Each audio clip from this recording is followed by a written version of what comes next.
do not own myself. Now, when you start off with the idea of self ownership, well, then certain acts are moral and certain acts are immoral. The reason why murder is immoral, it violates private property. Rape is immoral. It violates private property. Theft is immoral. It violates private property. Now, I believe that most Americans um, have contempt for these ideas. That is, most Americans believe that it is okay for government to forcibly use one American to serve the purposes of another American. And in fact, 2/3 to 3/4 of the federal budget is precisely that. That is where Congress takes the property of one American and gives it to another American in the name of crop subsidies, business bailouts, welfare, food stamp, and a host of other programs. Now, I'm not making an argument, anti-tax argument, because I think that every American has an obligation to pay for the constitutionally mandated functions of the federal government, and those constitutionally mandated functions of the federal government are enumerated in Article 1, Section 8 of the United States Constitution. There's nowhere in the Constitution that authorizes Congress to take the money of one person and give it to another to whom it does not belong. Some of the other contempt that Americans have of the Constitution, it's a kind of contempt of the founding principles of our country. And this is demonstrated by asking a question: how successful would a politician be today who held the moral values of the framers or the founders of our nation? For example, in 1794, Congress appropriated $15,000 to help some French refugees. James Madison, the acknowledged father of the United States Constitution, he stood on the floor of the House irate to protest. He said, and I'm quoting him, "I cannot undertake to lay my finger on that article of the Constitution which granted a right to Congress of expending on the objects of benevolence the money of their constituents." James Madison also said, "Charity is no part of the legislative duty of government." Now, can you imagine what the American people would do to a presidential candidate today making the same comments? The American people would run him out of town on a rail, because we indeed believe that it's okay, if you find a good enough reason, to take the money of one American and give it to another to whom it does not belong. They believe that it's a duty of Congress to spend the money of their constituents for the purposes of benevolence. Now, while I'm against taking one person's money and giving it to another, I'm not against helping our fellow man in need. I think that by reaching into one's own pockets to help one's fellow man in need is praiseworthy and laudable. I think that reaching in somebody else's pockets to help one's fellow man in need is despicable and worthy of condemnation. And for the Christians among us, when God gave Moses the commandment, "Thou shalt not steal," I'm pretty sure he did not mean "thou shalt not steal" unless you got a majority vote in the United States Congress. Now, we find many Americans, they love government because government does things that if a private person did the identical thing, he would go to jail. Consider the following. Suppose I see an elderly lady sleeping on a grate in downtown Washington. She's hungry. She needs some medical attention and shelter. And I could walk up to somebody with a gun in my hand, and I could take their $200. And then, having gotten their $200, I can go down and help the lady out. I could buy her some medical attention, some food, and shelter. Would you find me guilty of a crime? I'd be guilty of theft.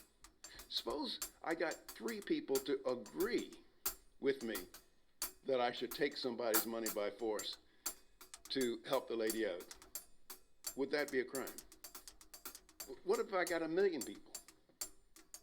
Or 300 million people, the population of the United States? Would it be a crime? Yes, it would. Now, I believe most Americans could or might agree with me, but here's the problem.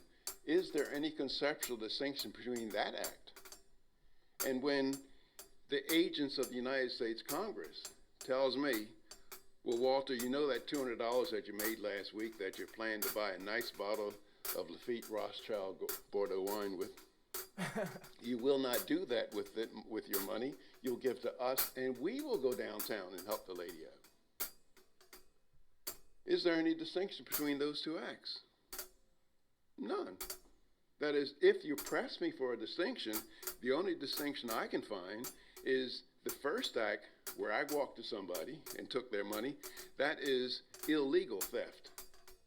The second act, where the agents of Congress took my money, that's just legal theft. It's just a matter of legality. Now, many people might say, well, Williams, it's legal. Well, for moral people, legality alone cannot be our guide. That is, there are many things in this world that were or are legal, but clearly immoral. That is, slavery was legal. Did that make it moral? The Stalinists, Maoists, purges, they were legal, but did they make it moral? So the moral question that we have to ask ourselves, is there a moral case for taking what belongs to the rightful property of one person and giving it to another to whom it does not belong?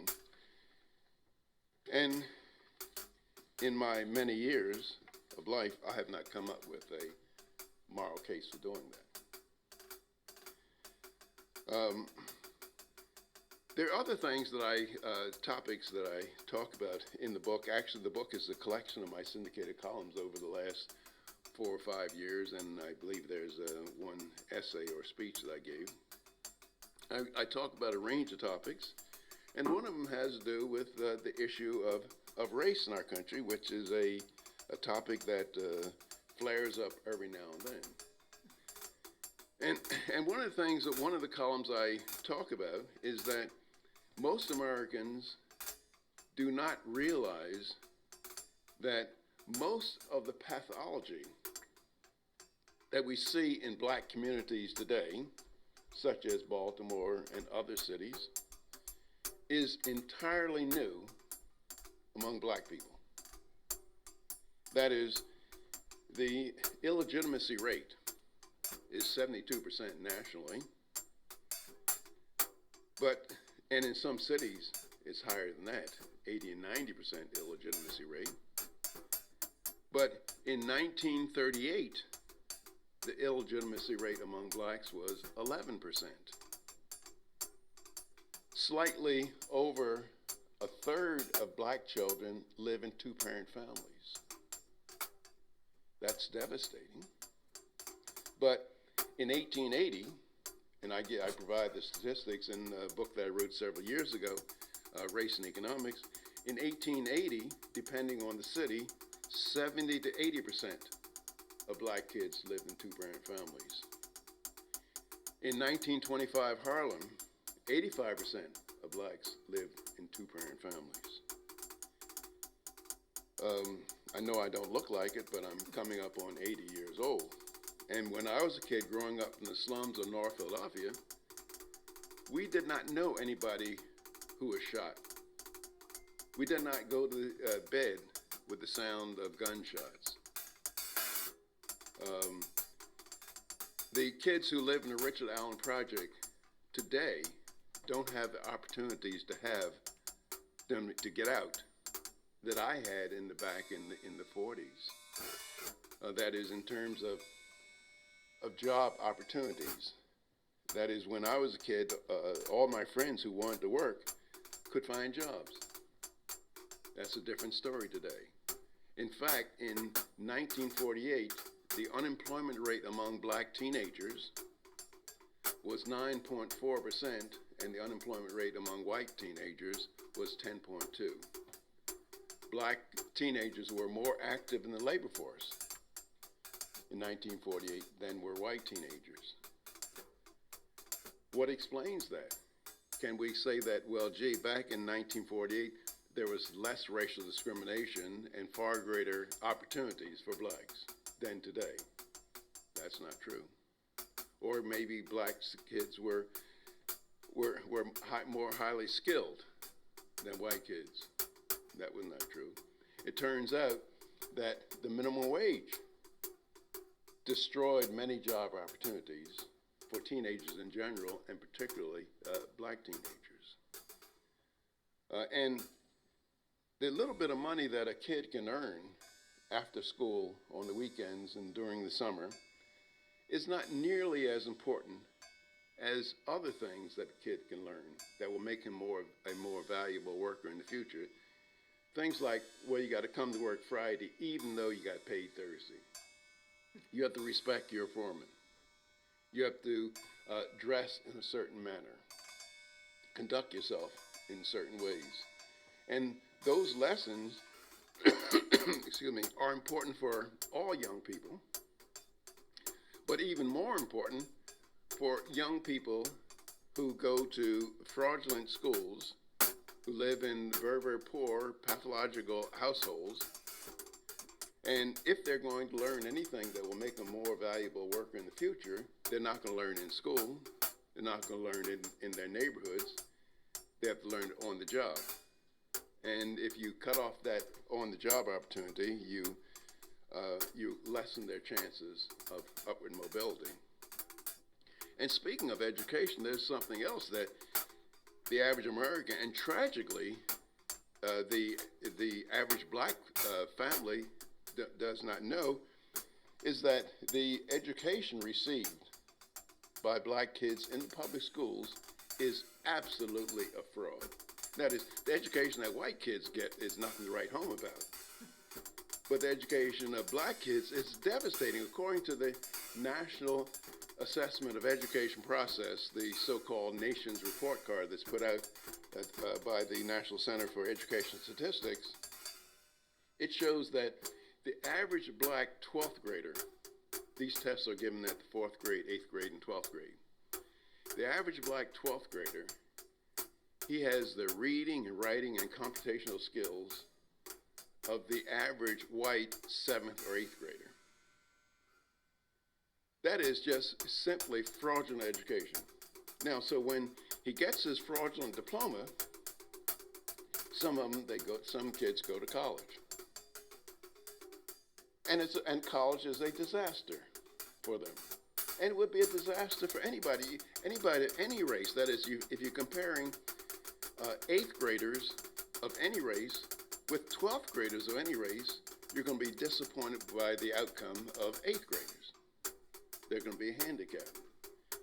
And some universities, or many universities, engage in absolute fraud in the name of promoting what they call diversity today.